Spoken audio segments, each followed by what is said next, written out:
Shalom, shalom. Selamat hari Sabtu, 3 September 2022. Kembali jumpa bersama saya, Pendeta Caleb Hofer Bintor, dalam anugerahnya.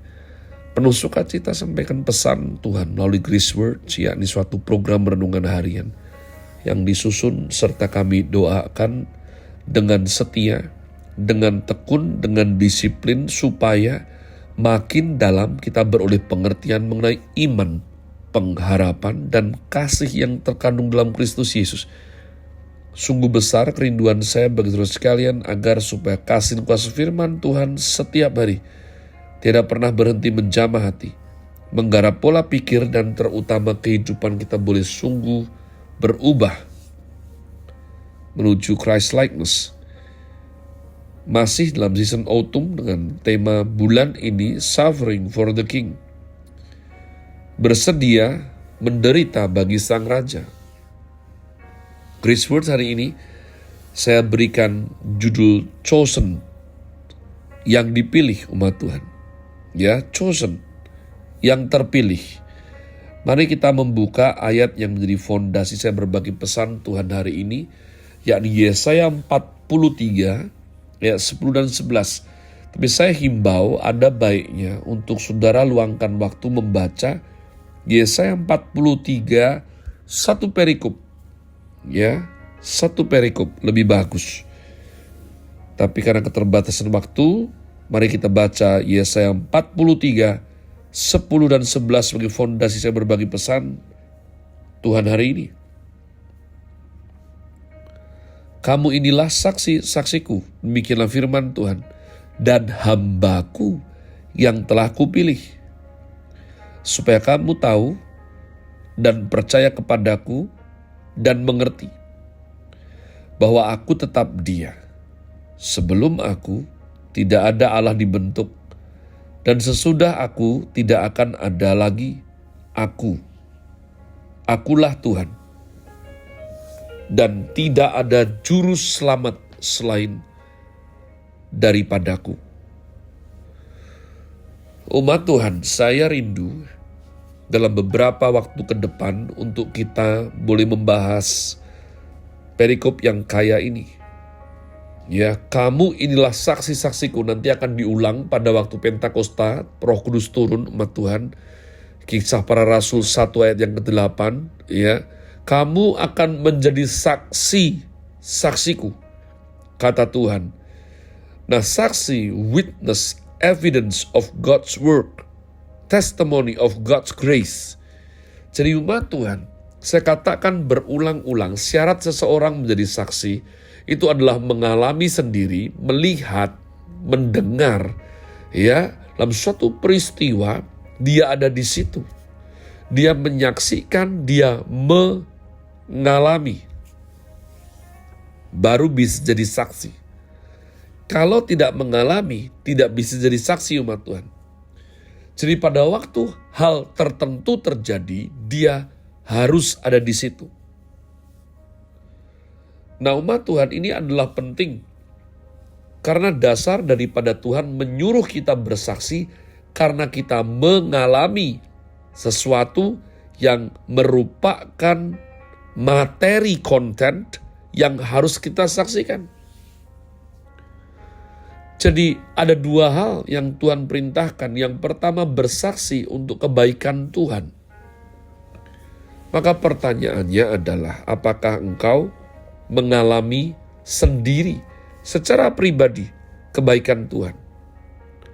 Kalau kamu tidak mengalami, maka kamu tidak wajib bersaksi. Tapi kalau kamu mengalami kebaikan Tuhan, pertanyaannya kenapa beraninya tidak bersaksi?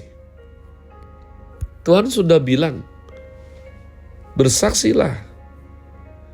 Kecap, lihat betapa baiknya Tuhan, lalu ceritakan umat Tuhan. Ceritakan, dengan sengaja cerita. Jadi saya rindu sebelum tahun ini berakhir, punyai budaya, ya, kingdom culture. Budaya kerajaan, apa itu? Ceritakan bahwa kita punya Tuhan yang baik. kita punya penebus yang hidup. Kita dipelihara, kita dibela, kita disertai, kita dilindungi umat Tuhan. Nah, baru-baru ini umat Allah,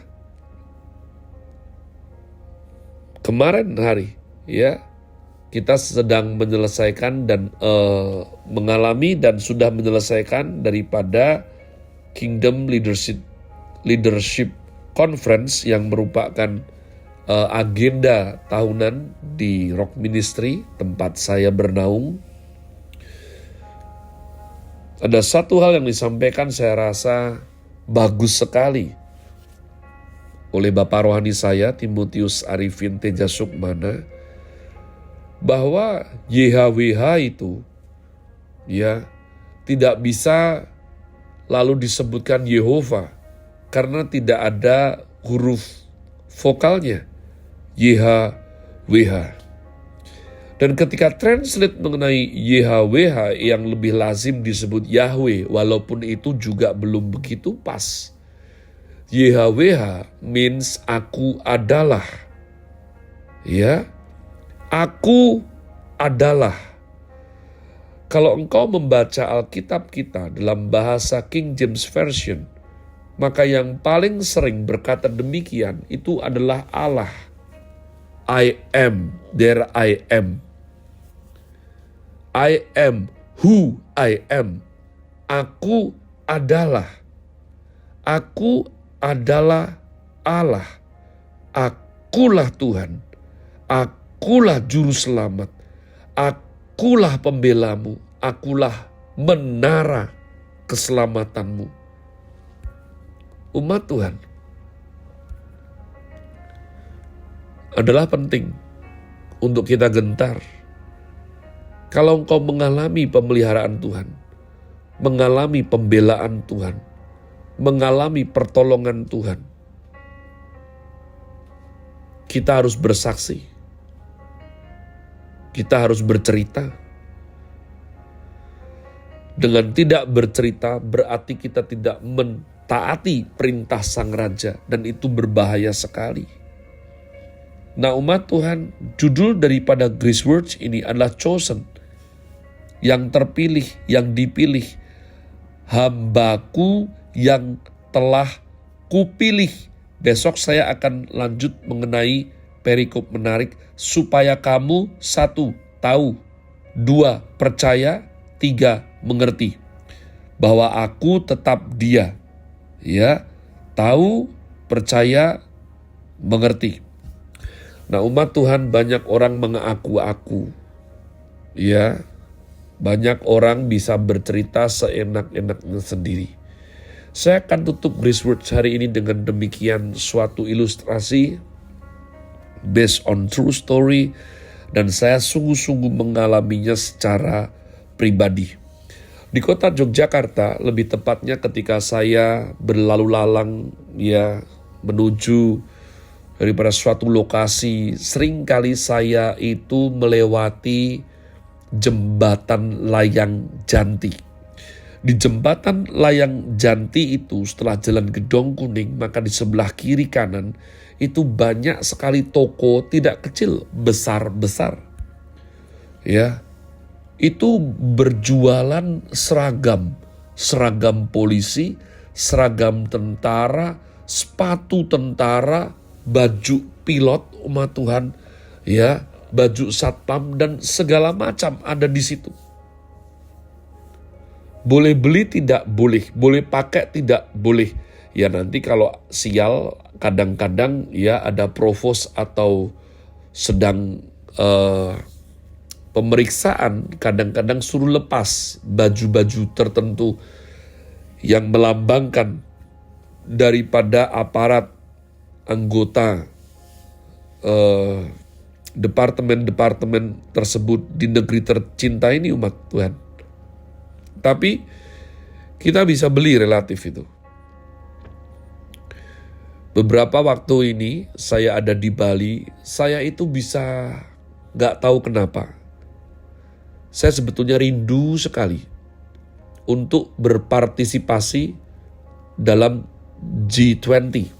Ya, G20 yang secara berentetan dilaksanakan di Indonesia dan Pak Jokowi sebagai ketuanya. Saya rindu. Saya lihat berlalu lalang dia, dan kadang pada waktu gathering saya lihat ada rombongan memakai go-kart dengan tulisan G20. Nah, tiba-tiba saya berpikir, umat Tuhan, kalau saya pakai jas, dasi, lalu saya beroleh go-kart tersebut, sepertinya bukan hal yang sulit ya. Pasti bisa.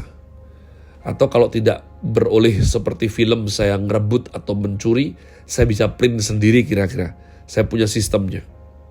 Atau saya juga bisa berpikir bahwa saya bisa beli di toko-toko di Jembatan Janti tadi, seragam Brimob misalnya, atau seragam polisi.